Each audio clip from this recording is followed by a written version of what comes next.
Voici une résolution de problème stéchiométrique excès limitant avec une correction très détaillée. Il s'agit de la réaction de combustion du 1,1-diméthylhydrazine avec pour composant le tétraoxyde de diazote. On vous demande en 1 d'équilibrer la réaction de combustion suivante. On vous donne donc l'équation non pondérée. En 2, on vous demande de déterminer la quantité de matière en moles des réactifs, sachant qu'on a introduit 480 g de C2H8N2 et 1288 g de N2O4. En 3, on vous demande la composition du système chimique à la fin de la transformation et la masse des produits formés. Première étape, lecture de l'énoncé. Dans le but de trouver les molécules avec lesquelles on va travailler. Vous ne connaissez pas le 1,1-diméthylhydrazine, mais on vous parle de tétraoxyde de diazote. Et tétraoxyde,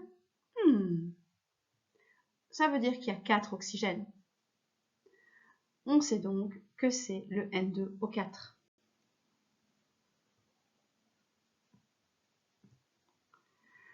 Et du coup, par déduction, on pourra dire que le 1,1-diméthylhydrazine, c'est le C2H8N2. L'étape 2, c'est donc la pondération de l'équation. On va donc prendre les réactifs et les produits et noter le nombre d'atomes que l'on trouve dans chacun d'eux. Dans la première molécule, on trouve 2C, 8H, 2N. Dans la deuxième, 2N, 4O.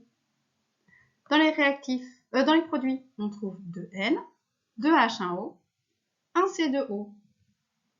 Remarque qu'il y a un problème. On a 2 carbones avant, 1 carbone après.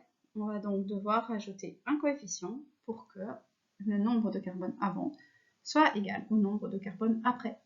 On met un petit 2 devant. Du coup, on a 2 carbones avant, 2 carbones après. On a 8H dans les réactifs, 2 dans les produits. On va donc rajouter un coefficient pour que le nombre d'hydrogène soit égal entre avant et après. On a un souci avec les oxygènes. On en a 4 avant, 8 après. On va donc rajouter un petit coefficient. Et enfin, finir avec l'azote. On a 6 et 2 après, un petit 3. Et mon équation est pondérée. Il faut donc toujours connaître et appliquer la règle de Lavoisier.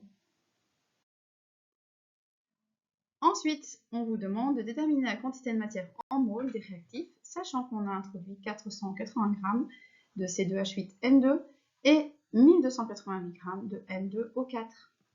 On va faire comme d'habitude, d'abord la lecture molaire.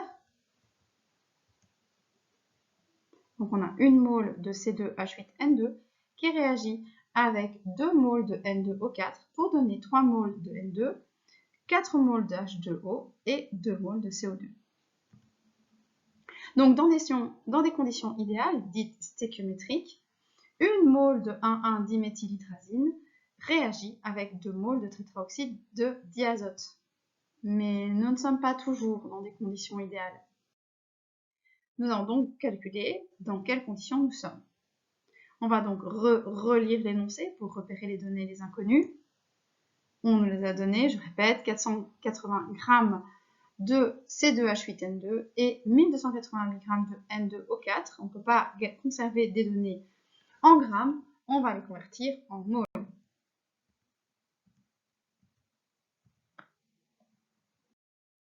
Comment faire? Eh bien, nous avons donc les données de masse. Nous allons chercher la masse molaire de C2H8N2 qui serait égale à 60 g par mole. Et du coup, diviser la masse donnée, 480 par 60, ça nous fait donc 8 moles de 1,1-diméthylhydrazine. Pour le tétraoxyde de diazote, pareil, nous allons chercher la masse molaire qui sera donc égale à 92 et diviser 1288 par 92, 14 moles. On a donc deux quantités de réactifs, une de 8 moles et une de 14 moles. Qu'est-ce qu'on fait? Eh bien, il faut trouver le limitant. Donc, si je reprends mes conditions idéales, c'est si j'ai une mole de C2H8N2, il me faudra 2 moles de N2O4 pour que la réaction ait lieu dans des conditions idéales. Sauf que moi, je n'ai pas une mole de C2H8 N2, mais 8 et 14 de tétraoxyde de diazote. Je vais d'abord fonctionner avec le C2H8N2. Je vais donc réécrire la phrase et ma phrase sera si j'ai 8 moles de C2H8N2, j'aurai donc besoin de 16 moles de N2O4 pour que la réaction ait lieu dans des conditions idéales. Sauf que je n'ai pas suffisamment de N2O4, il m'en faut 16, j'en ai 14, c'est celui qu'on appelle le limitant. J'ai donc trouvé mon limitant. À quoi va-t-il me servir? Eh bien, je vais faire l'étape 5, c'est-à-dire l'ajustement, en fonction du limitant, sans regarder le C2H8N2. Qu'est-ce que l'ajustement? C'est se poser la question comment je suis passé des 2 moles des conditions idéales dites stéchiométriques de N2O4 aux 14 moles que j'ai devant moi. C'est se poser la question 2 fois combien égale 14. En l'occurrence, on fera x 7.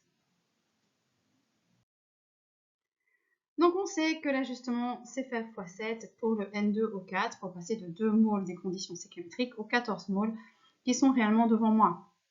Si je fais cet ajustement pour les N2O4, je vais faire pareil pour les autres substances, pour N2, pour H2O et pour CO2. Ce qui va me faire 21 moles d'N2, 28 moles d'H2O et 14 moles de CO2. Je vais maintenant convertir son nombre de moles en une masse en faisant le nombre de moles fois la masse molaire, ce qui me donne pour N2 588. Pour H2O, j'applique la même chose et j'obtiens 504. Pour le CO2, même principe et j'obtiens 616. La question, on n'a pas encore tout à fait répondu à la question 3 puisqu'on nous demande la composition du système chimique. Donc je sais que dans mon petit pot où j'ai mis du C2H8N2 et du N2O4, j'ai 588 g de N2, 504 g d'H2O et enfin 616 g de CO2. Mais est-ce vraiment tout? Le limitant du N2O4, je n'en ai plus. J'ai utilisé tout ce que j'avais. Puisque c'est lui le limitant, j'ai utilisé toute la quantité, les 14 moles, pour que la réaction ait lieu. Mais pour le 1,1 diméthylhydrazine, est-ce que c'est la même chose? Est-ce qu'il en reste? Eh bien oui, il en reste. Il en reste combien? Eh bien, on a utilisé 7 moles pour que la réaction ait lieu. J'en avais 8. Et donc, il m'en reste une à la fin de la réaction. La composition du milieu à la fin de la réaction sera donc du C2H8N2, du N2, de l'H2O et du CO2.